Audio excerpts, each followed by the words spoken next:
Hey people, did you watch the heated debate in the parliament between Rahul Gandhi and Prime Minister Modi yesterday? It all started when Rahul Gandhi took on PM Modi with a scathing attack on the government policies and economic reforms, accusing him of failing to deliver on his promises. While in parliament, Rahul Gandhi posed four questions to Prime Minister Narendra Modi. He asked why jobs are not being created, why China occupied Indian territories, why farmers are committing suicide, and why the rifle jet fighter deal was so expensive. Tamil Nadu से लेकर केरला, महाराष्ट्र, मध्य प्रदेश, सब जगह एक नाम सब जगह हमें सुनने को मिला, अदानी। ये नाम पूरे हिंदुस्तान में, केरल में, तमिलनाडु में, महाराष्ट्र, कर्नाटका, हिमाचल, कश्मीर, सब जगह अदानी अदानी अदानी अदानी अदानी।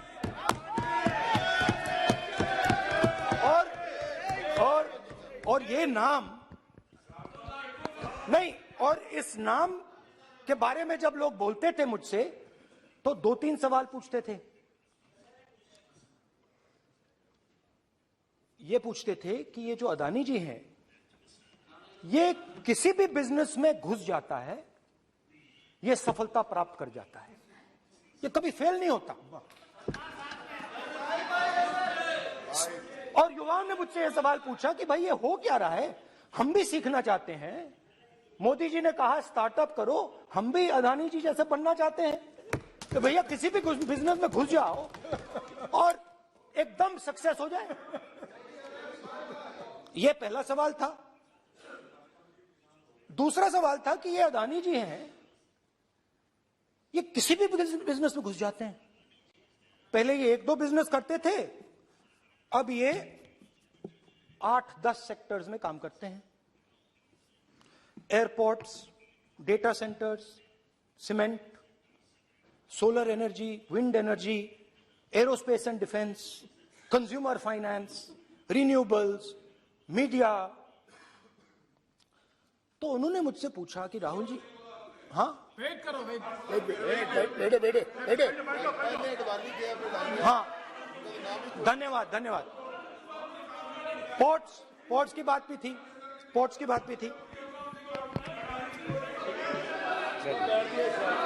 ये भी सवाल पूछा, कि भैया एक बात बताइए, राहुल जी बताइए हमें कि अदानी जी का जो नेटवर्थ है वो 3 साल के अंदर, नहीं सॉरी, 2014 से लेकर 2022 तक ये $8 बिलियन से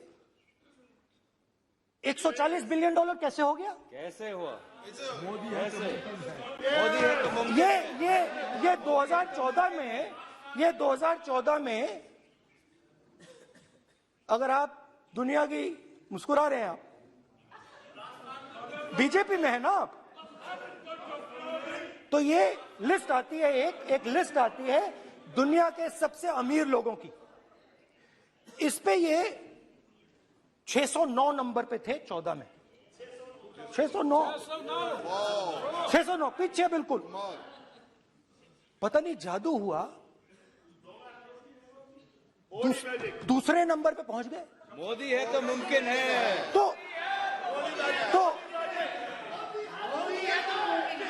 तो मुझसे पूछा यार, बहुत सारे लोगों ने पूछा कि भैया राहुल जी बताइए, हिमाचल में सेब की बात होती है, अदानी जी। कश्मीर में सेब की बात होती है, अदानी जी। पोर्ट्स की बात होती है, अदानी जी। एयरपोर्ट्स की बात होती है, अदानी जी। इंफ्रास्ट्रक्चर, अच्छा हम सड़क पे चल रहे हैं, मैं पूछूं किसने बनाई, अदानी जी। तो लोगों ने यह भी पूछा कि राहुल जी ये जो अदानी जी जो हैं, इनकी सफलता कैसे हुई, ये इतने बिजनेसेस में कैसे घुस गए, इतनी सफलता कैसे प्राप्त हुई, और सबसे जरूरी सवाल, इनका हिंदुस्तान के प्रधानमंत्री के साथ क्या रिश्ता है और कैसा नहीं है, जानना चाहता है। चलना चाहता है। ये देखिए रिश्ता, ये देख लीजिए। Please poster Prime Minister Narendra Modi took a valid attack on Rahul Gandhi and the Congress party, saying that we need to recognize all those who have shown exemplary courage and pushed us in the direction of progress. यहाँ पर सभी माननीय सदस्यों ने इस चर्चा में हिस्सा लिया। हर किसी ने अपने अपने आंकड़े दिए, अपने अपने तर्क दिए और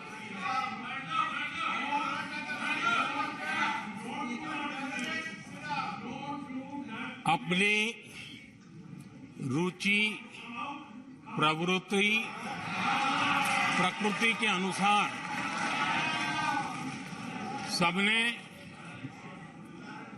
अपनी बातें रखी और जब इन बातों को गौर से सुनते हैं, उसे समझने का जब प्रयास करते हैं, तो ये भी ध्यान में आता है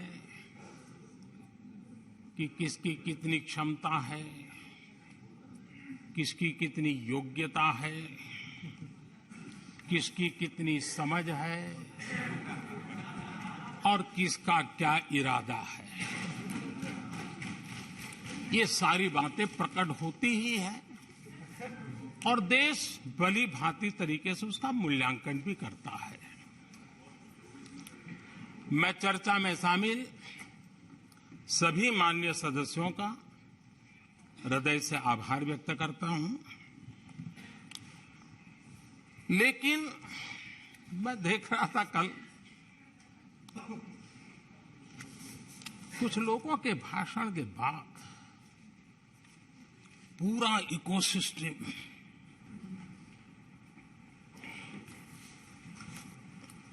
समर्थक उछल रहे थे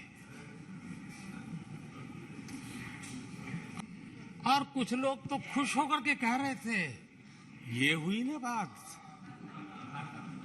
बड़ा शायद नींद भी अच्छी आई होगी,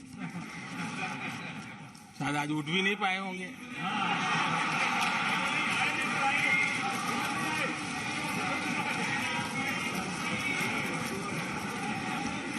और ऐसे लोगों के लिए कहा गया है, बहुत अच्छे ढंग से कहा गया है,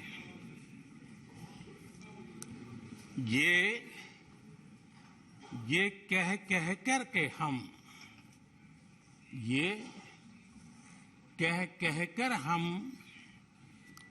दिल को बहला रहे हैं, ये कह के हम दिल को बहला रहे हैं। वो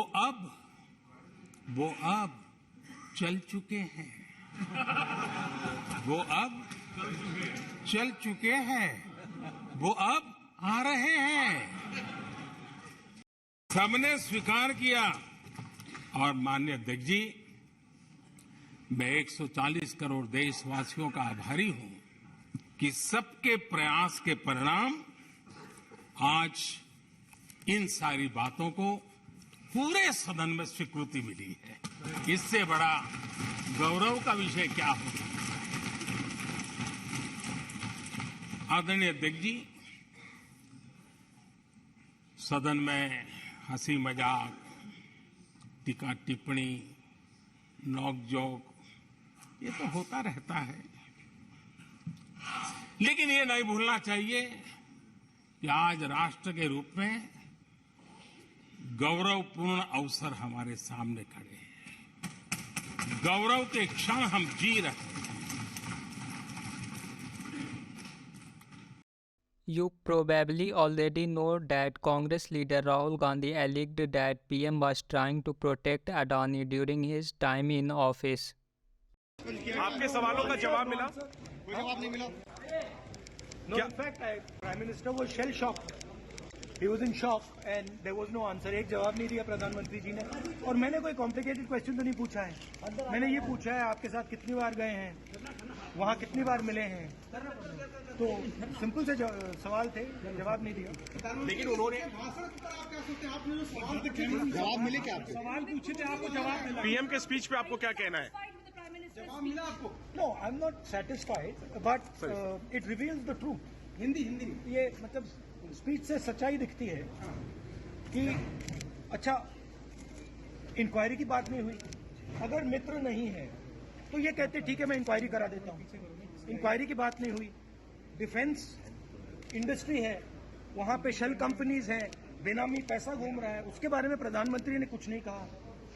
तो मतलब क्लियर है कि प्रधानमंत्री उनकी रक्षा कर रहे हैं। वो कह रहे हैं देश के लोगों को भरोसा है। सर राहुल जी वो कह रहे हैं कि देश के लोगों को भरोसा है मोदी पर, इस पर आप क्या वो कहेंगे? तो ठीक है, मतलब मेरा कहना है कि ये नेशनल सिक्योरिटी का मामला है, हिंदुस्तान के इंफ्रास्ट्रक्चर का मामला है। प्रधानमंत्री को ये कह देना चाहिए ठीक है हम इंक्वायरी करेंगे, चेक कराएंगे क्या है इसमें, बहुत बड़ा घपला है, मगर वो भी नहीं बोला। तो जरूर वो उनको प्रोटेक्ट करने की कोशिश कर रहे हैं, बट मैं समझता हूँ मतलब उसका कारण भी है। Thank you. Thank you. Thank you for watching this video.